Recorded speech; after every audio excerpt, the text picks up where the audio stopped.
네, 어제 탄핵 심판 재판에 출석했던 윤석열 대통령, 재판이 끝나고 서울구치소가 아니라 병원으로 향해서 눈길을 끌었습니다. 어떤 이유인지 궁금증도 낳고 있는데요. 변호인 측은 치료 내용에 대해서는 공개하지 않았는데 복수의 언론 보도에 따르면 윤 대통령은 안과 진료를 받으러 갔다 이렇게 전해지고 있습니다. 그래서 진료 차원에서 국군 서울지구병원에 들렀는데 일단 이 국군 서울병원으로 대통령이 찾아간 이유, 국군 서울병원을 선택한 이유가 있겠죠? 일단 뭐 헌재에서 거리가 가깝고 네. 아마 윤 대통령이 그 안과 질환이라고 지금 밝혀져 있으니까 그동안 그 부등신데 부등시 때문에 좀 고생하지 않았습니까? 병역 면제도 그 사유로 됐는데 아마 그 부분에 있어서 좀 문제가 발생하지 않았나 싶고 구치소 생활을 얼마가 하면서 뭔가 진료를 못 받는 상태에서 그 윤 대통령이 갖고 있는 그 안과적 문제가 좀 도드라진 것이 아닌가. 그래서 바로 치료를 하는 과정을 밟았다 이렇게 생각합니다. 부동시 때문에 군 면제도 받았다고 하는데 그게 좀 더 도드라진 걸로 봐야 되겠습니까, 송영 변호사님? 그런데요, 이 대통령의 건강 상태에 관한 사항은요, 어떻게 보면 국가 안보하고도 관련이 있는 문제고 네네, 사실은 그렇죠. 대통령실이 공식적으로 뭔가 확인해주고 발표하기 전까지는 누구도 추측이나 추정에 기반해서 말하는 것이 적절하지 않다고 생각합니다. 그런 점에서 저는 여기에 대해서는 지금까지 이미 언론에 보도된 것은 어쩔 수 없겠으나 네. 제가 개인적으로 더 이상 언급하는 것은 좀 적절하지 않은 측면이 있다 이렇게 말씀드리겠습니다. 알겠습니다. 일단 대통령 측에서도 사실 건강과 관련해서는 좀 함구하는 그런 네. 분위기이기도 했었습니다. 윤갑근 변호사의 목소리 한번 저희가 들어보도록 할까요? 좀 목소리가 준비되면 들려드리도록 하겠습니다. 제가 의사가 아니라서 건강 상태가 어떤지 잘 모르겠지만 제가 뵙는 외견상으로는 건강하시고요. 어찌됐든 무슨 많은 환경의 변화와 대통령으로서 겪고 있는 여러 가지 어려운 점들 때문에 심적으로야 많은 갈등과 어려움이 있지 않겠습니다.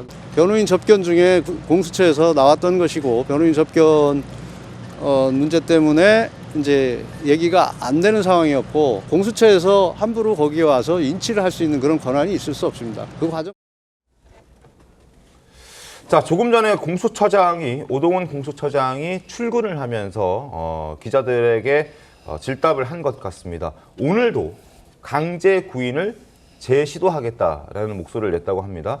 그리고 대통령도 사법부 결정 존중할 필요가 있다라는 목소리, 그리고 교정 당국은 협조하고 있지만 피의자 측이 지금 불응하고 있다라는 목소리가 나왔습니다. 그러니까 윤석열 대통령이 지금 제대로 수사에 협조하지 않고 있다, 이런 불만을 좀 드러낸 것으로 보여지고 오늘 역시 지금 강제 구인을 재시도하겠다라는 그런 목소리가 함께 나오고 있습니다. 공수처 입장에서 좀 급한가 봐요, 지금. 공수처가 지금 일관되게 윤 대통령에 대해서 방어권이라든지 뭐 예우라든지 이런 네. 부분에 대한 어떤 선을 넘는 행위들을 하고 있다고 저는 봅니다. 이른바 공수처가 정치를 하고 있다고도 볼 수 있는데 네. 윤 대통령을 아무리 강제로 구인해서 조사석에 임하게 하더라도 윤 대통령 분명히 답변을 안 할 거라고 저희는 예상을 하잖아요. 네. 왜냐하면 윤 대통령이 뭐 수사에 협조하지 않는다 이런 차원이 아니라 공수처가 수사권도 없고 내란 관련한 수사권도 없으며 기소도 못 하는데 영장을 청구해서 발부받고 집행까지 한 상황. 그러니까 공수처에 의한 수사를 인정하지 않는다는 메시지를 지금까지 일관되게 냈었습니다. 맞습니다. 그렇다면 어디에서 조사를 하든 윤 대통령으로부터는 의미 있는 조사 결과를 받을 수가 없는 거예요. 그런데도 이렇게 자꾸 강제 구인 시도를 하고 대통령의 방어권을 침해하는 행위까지 한다는 것은 그저 국민들에게 공수처라는 곳이 지난 4년간 별로 한 일이 없는 조직이라는 질타를 받다가 네. 이번 기회에 이 존재 의의를 부각시키겠다. 이런 의도로밖에는 해석을 할 수가 없는 겁니다. 대단히 네. 부적절하고 이러면 이럴수록 국민들께서 공수처의 행태에 대해서 더 동의하지 않는다. 이런 지적을 하고 싶습니다. 알겠습니다. 그리고 조금 전에 저희가 윤석열 대통령이 병원에 갔다는 이야기를 전해드렸는데 그 시각 공수처 검사와 수사관들은 서울 구치소에서 대기를 하고 있었습니다. 강제 구인을 하기 위해서. 그런데 그와 관련해서도 오동훈 공수처장의 입장이 나왔습니다. 병원 행은 알았지만 그래도 구치소에서 대기했다라는 목소리를 냈거든요. 그러니까 공수처가 대통령의 동선도 체크하지 않고 무작정 구치소에 가서 대기했던 것 아니냐, 제대로 뭘 알고는 움직이는 것이냐, 이런 비판의 목소리가 나오자 거기에 대해서 오동훈 공수처장이 일단 반박 입장을 낸 것 같습니다. 윤석열 대통령의 병원 행은 알았지만 그래도 구치소에서 대기를 했던 것이다, 이런 목소리가 나왔습니다. 어떻게 보셨습니까? 일단 뭐 윤석열 대통령이 뭐 어떤 몸이 안 좋아서 치료가 요한다면 그렇게 치료를 받을 수 있다고 보고요. 그 원인에 대해서는 뭐 굳이 여기에서 논평할 필요는 없을 것 같아요. 근데 중요한 거는 전체적으로 이게 윤석열 대통령이 공수처의 어떤 압박적인 어떤 그 법 집행에 대해서 부담을 느낀 것 같아요. 네. 그걸 피하기 위해서 저는 병원행을 한 게 아닌가. 수사를 피하기 위해서. 그렇죠. 공수처가 이제 강제인치를 위해서 이 구치소로 왔고 거기에서 윤석열 대통령을 데려가려고 하는데 계속해서 거부하는 상황에서 헌재를 갔고 헌재에서 바로 가지 않고 병원으로 간 건 다시 가면 공수처가 강제 구인을 시도할 거예요. 네. 근데 이제 강제 구인에 대해서 이 대통령에 대해서 방어권 아니면 대통령 존중하지 않냐. 윤석열 대통령 존중하는 게 아닙니다. 수임번호 0010번입니다. 네. 그냥 교정행정은요 번호로 부르게 돼 있고요. 법은 만인 앞에 평등해야 됩니다.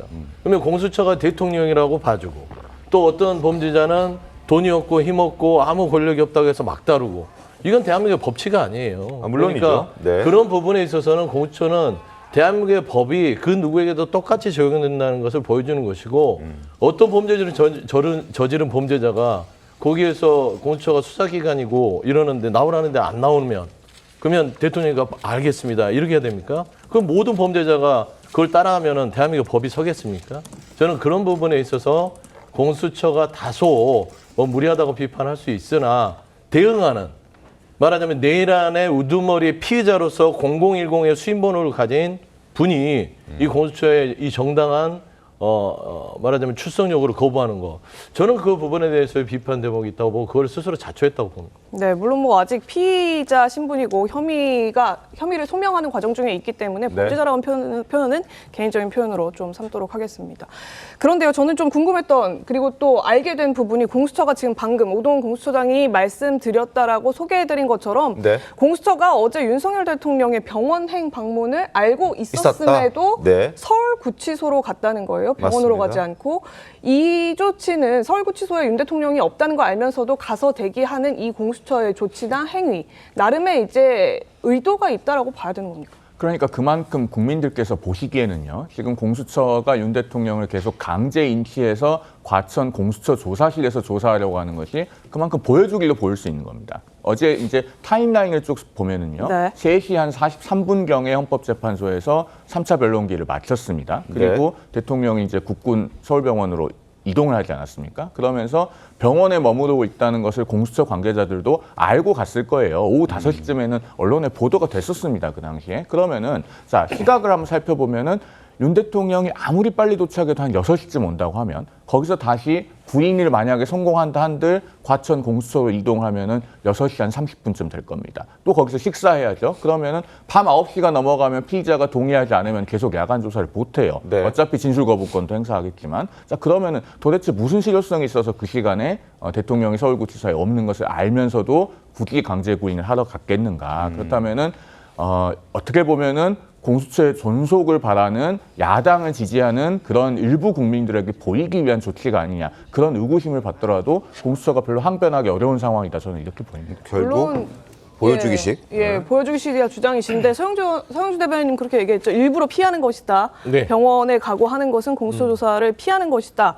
이렇게 얘기를 해주셨는데 강석필 부위원장님도 그 의견에 동의하십니까? 지금 오동훈 공수처장은 알았지만 병원까지 찾아가는 건 인권 차원에서 지양해야 하기 때문에 안 간 것이고 그래서 서울구치소를 갔다 이렇게 설명하거든요. 이 공수처가 대통령께서 병원을 갔다는 거는 알고 있었을 겁니다. 왜냐하면 통상적으로 구치소에 이제 입소를 하게 되면 대통령이라서 특혜를 받는 게 아니라 모든 재소자들이 네. 다 입소한 지 한 3일 안에는 건강검진을 다 받습니다. 뭐 혈액검사, 뭐 엑스레이, 치아검사 이걸 다 받는 거예요.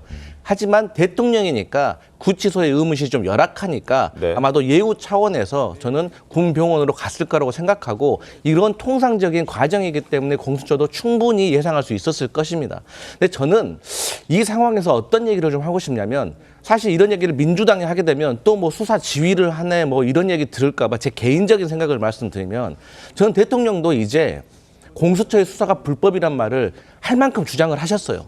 그렇기 때문에 전 대통령도 이제 공수처와 좀 협의에 나섰으면 좋겠습니다. 그러니까 공수처도 대통령이 협의에 나서지 않고 무조건적으로 불법 수사니까 나는 응하지 않을 거야 라고 말을 하기 때문에 사실 그럼 공수처 입장에서도 본인들이 불법 기관이 되는 거예요. 그렇기 때문에 본인들도 나름대로의 과정을 계속해서 이렇게 주장한 상황인 것 같으니까 저는 서로 간에 합의를 하면 얼마든지 구치소 내에서 방문 조사를 할 수 있는 거거든요. 사실 구치소 내에서 재소자들이 추가건이 뜨게 되면 수사기관에서 와서 방문 조사를 하는 게 비일비재합니다. 그러면 이제는 좀 필요 없는 논란은 좀 걷어내고 사실 이게 뭐 어떤 절차들을 좀 마무리하는 과정으로 가야 되는 거거든요. 그리고 어차피 이제 구속 기소가 정해져 있는 거 아니겠습니까? 네네. 그래서 저는 공수처도 그렇고 대통령 측도 그렇고 조금 이제 서로 주장을 내세우기보다는 이제는 좀 서로 협의에 나서서 좀 일을 마무리할 때다. 저는 그렇게 생각합니다. 알겠습니다. 물론 협의를 했으면 정말 좋았겠습니다만 지금 공수처가 없는 걸 알면서도 그러니까 병원에 가서 구치소에 없는 걸 알면서도 갔다라는 것. 그러니까 사실상 병원은 인권 문제 때문에 안 갔다고 하면 그날 자체 강제 구인 일정을 진행하지 않았으면 간단했었을 문제라고도 보이거든요. 계속 보여주기식 행보한다 이런 지적밖에는 할 수가 없는데요. 공수처와 방금 강성필 의원께서 뭐 협의를 해서 이제 수사에 응하고 절차에 따라라 이런 말씀을 하시는데 그렇게 간단한 문제라고 보이지가 않습니다. 네. 법원에 만약 기소가 이제 되면 법원에서 재판을 받을 텐데 결국 그 단계가 되면은 수사권 없는 기관에서 대통령에 대한 수사를 한 그 결과에 대한 판단, 과연 수사권 없는 수사에 대해서 어떻게 판단할 거냐 그런 문제가 분명히 나오게 될 겁니다. 검찰에 의해서도요. 지금 검찰은 김용현 전 장관 등에 대한 수사를 내란죄로 하고 있는데 그 이유는 조지호 경찰청장 등 이 경찰 관련 범죄를 수사할 수 있는 수사권을 검찰은 갖고 있기 때문에 네. 관련인으로서 김용현 전 장관 등에 대해서 검찰이 수사하는 것이 인정이 된 겁니다. 그것도 관련인이어서 사실 대통령을 검찰이 그러한 이유로 수사하는 것에 대해서도 분명히 문제제기가 있을 거예요. 그러한 법적 절차 문제가 있기 때문에 단순히 이 상황에서 대통령이 그래 공수처의 수사를 인정하고 내가 수사에 임한다 이렇게 나갈 수는 없는 겁니다. 형사 피의자 입장에서 본인의 권리를 적극적으로 활용할 수밖에 없는 상황이기 때문에 이 상황에서 대통령이라도 절차에 따라야 한다는 것 그런데 절차가 지금 흠결이 있다. 이 부분을 분명히 지적받을 수 있다는 것을 제가 상기합니다. 네, 알겠습니다.